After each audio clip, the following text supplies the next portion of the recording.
and welcome. The UK theme parks are opening, the sun is sort of shining.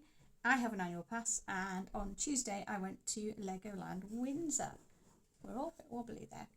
And stay tuned to find out what I thought of the toilets. So in case you're new here, hello, I am Victoria.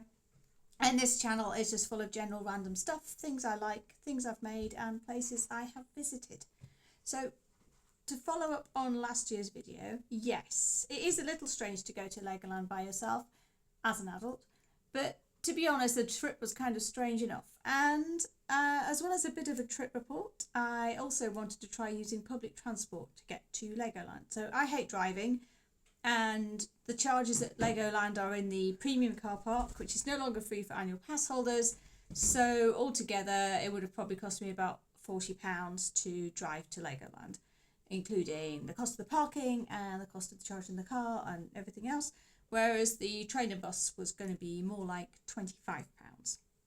So I live in North London, so I took the Northern Line to Waterloo and then the train to Windsor and Eton Riverside, and there I saw at Waterloo I saw someone in a seagull costume just silently and vaguely just flapping their wings around. I think they were the South West Trains mascot. Once at Windsor, I checked the Reading Bus's website as I left the station, and then I looked up at all the barriers, the police and the flags, and I thought, oh no, there was a state visit and my bus stop was on the route. And there's martial music playing, soldiers in costume prancing by, and I tried to find out where the next open bus stop was by asking an official who admitted he wasn't local, didn't have a clue, and then helpfully told me that he thought there was a train station nearby. I feel it's very unreasonable that a person with a magic hat having someone over for lunch means I had to navigate my way around a roadblock Windsor town centre to locate the bus stop. Anyway, I did find it and off I went on the 703. These buses are quite nice inside, they've got charging points, fairly comfy seats, and actually the trip to Legoland is not all that long. It's probably like 20 minutes, 25 minutes. And the stop is right next to the entrance, and on the whole, I'd recommend the experience. Well, that was my chariot, eventually. So I got here despite the royal visit that shut down most of Windsor. So I'm not a fan. Not a fan of state visits. I'm not a fan of the royal family, and I was very irritated with the number of officials hanging around Windsor who were just unable to tell me where to get a bus, which you'd think that would be their main job, but no, I guess they're there for security or something. But yeah, so if you're planning on a public transport trip to Legoland, do not come on a day when there's a bloody royal visit. That's my big lesson for today. Legoland has a new entrance which is nice and smart, and it actually looks like a real theme park now. Obviously the first thing I did was go on Minifigure Speedway.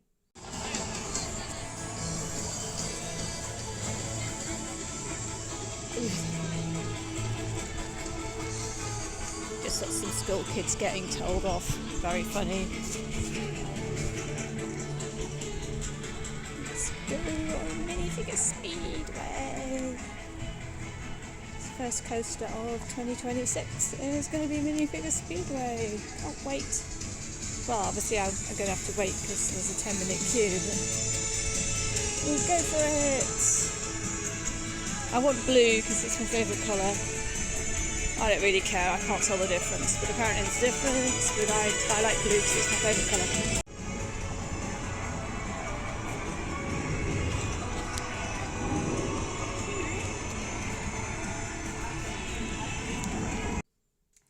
And then I followed this up with a wander around Miniland. Now, I don't think anything's changed here, but I always find something new to look at whenever I go around. I went on the Lego Deep Sea Adventure, which I always enjoy. It's always nice and warm, except they always put you in a submarine with strangers, which can be awkward, but it was fine this time. And I city to go on the Deep Sea Adventure, which I always enjoy, except they always put you in a submarine with strangers, which can be awkward, but it was fine this time. I think last time I was on it, there were some small children who wanted to be friends with me, and I I do not like making friends with other people's children, so I was like, go away. But no, it's fine this time. And I have not yet been on the Monster Party Madhouse, whatever it's called. My daughter said I can't go on it without her, and she hasn't been to Legoland for 2 years. Anyway, long story. And by this point, I'd finished my tea, so it was quite distressing to discover that most of the coffee shops are shut at the moment. I think the only one that's open, I think there was one in Heart Lake Valley, and there was also one at the main entrance. There didn't seem to be any other ones that I saw open. And also, I did notice there were some food truck type places that have now opened that promised the Lego brick fries, but they were not open. The brick fries would have been £6, but it didn't come up because they're not open. And yet again, I have failed to eat the only themed food in Legoland one day. I then went off to the Dragon. Along the way, I noted that a rollover branded hot dog with all the trimmings costs £1 million. I did see a family with a couple of kids, and they must have spent the best part of £50 on hot dogs and pop. I brought my lunch with me. I can't say if the hot dogs are any good or not. I mean, they look fine. I'm sure they're fine. Now, I still remember chickening out of the Dragon on my first. Don't care about Fortnite. Which I'm. Oh, keep the trees. I won't be helping the wizard.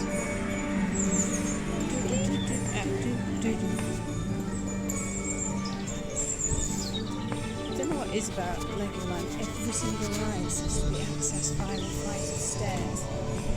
But it's trains there, but fine for me. But I think it's not working at the moment. Anyway.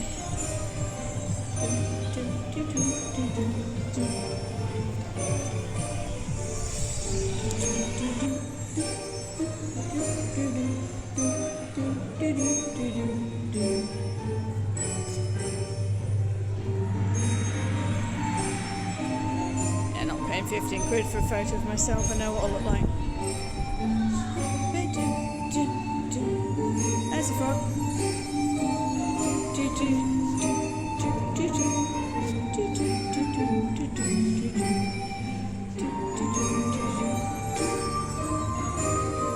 There's a frog. Probably. Can't believe I used to be terrified of this ride. It is a little tiny ride for tiny babies. Here we are.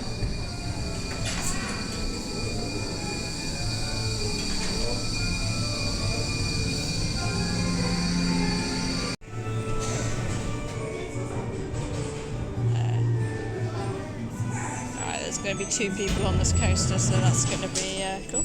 Not really actually all that embarrassed about. That was the version of me back then who was scared of going on the Dragon. Different version of me now. It is a fun ride. It's maybe a bit rough. Nowadays the track just it just reminds me of like a wacky worm track. It's maybe a bit rough now, but the dark ride section is always fun and was definitely designed by someone who's really into big boobs. Now, a couple of girls were actually camped out on the Dragon, it seemed. They were there when I arrived. They were there when I left. I don't know if they are still there. They just kept going on different seats and going round and round. They clearly loved it. And, that was the nicest thing about Legoland on Tuesday. The weather was nice, but most importantly, there were no queues. Every ride was a walk-on. Yes.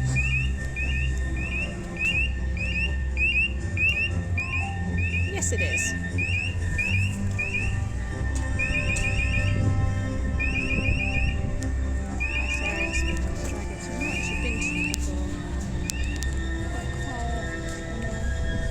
I don't know why I jogged across the track. I think I could probably outrun this thing. Here she comes.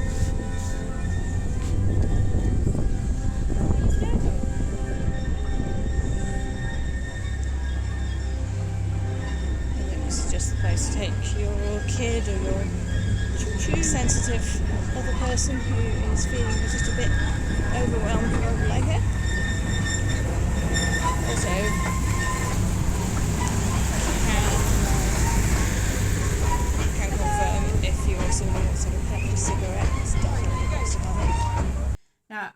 was a bit disappointing that Autumn's Riding Adventure and the pirate ship were out of action. Now, I controversially think that disco coasters count as a cred, and I still don't have that cred.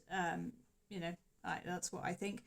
It looked like they were doing some construction work on the pirate ship's queue line, like putting in new barriers or something. So that's a shame. I always like a nice pirate ship round. Overall, I had a decent day. But by the time I got to Windsor, the roadblocks had all been removed, and I was then able to get straight to the train station and back to Waterloo. So, would I recommend public transport to Legoland? Now, if you live in London or the surrounding areas, yeah, definitely. You can't. There's so many different ways to get there as well. There's not just the way I went, which was I think Great Western Trains from Waterloo. You can also get the Elizabeth line. I think South West Trains go as well, and there is a legendary bus from Staines that basically takes you to. You can go to Chessington, you can go to Legoland, you can go to Thorpe Park, all by bus from Staines. So that's probably the best idea. So it did work out a lot cheaper for me because of the parking and charging costs. And now, I don't think it was such a great idea to go to Windsor and Eton. I think that maybe is a more roundabout route. And the reason is I was very stubborn and I said, no. My Google trip planner was telling me to go to Staines. And I went, no, Legoland is in Windsor, therefore I will get the train to Windsor. So, but that was my own fault. But I don't really understand why people drive children such long distances to theme parks. They get tired and they're grumpy by the time you get there and you realise you've got this really long drive home and it just sounds miserable. But, I'd rather pay someone else to drive me so I can look out the window and eat snacks on the way home. Now, most importantly, as for the toilets, yeah, they're fine. They smell like Chessingtons. Their locks there was soap, they didn't stink, and that's the minimum standard you should expect. So that's it for my trip report. I do hope you enjoyed that. Going forward, which is an awful thing to say, but what I want to do at least once a week is do like a little update and talk about not just theme parks but other things I'm doing. So for example, I've nearly finished knitting an extremely strange looking jumper. I've broken my knitting machine, but I need to fix it, so I might record that. I want to do some tutorials on using the knitting machine. I just made 66 bars of soap for a craft fair, and I made a Disney dress for my daughter out of an old Mickey Mouse bed sheet.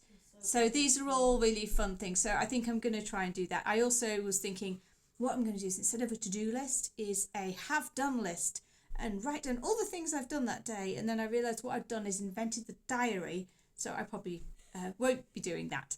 Anyway, that's all for me. I hope you enjoyed it. Please do. I want to give out a big shout out to Evie and to Jessica and Evie and Jessica's friends. And if you have the opportunity and you can see the little hype button, press it, see what happens. I don't know what it does, but why not press it? You never know. And I hope you have a good day.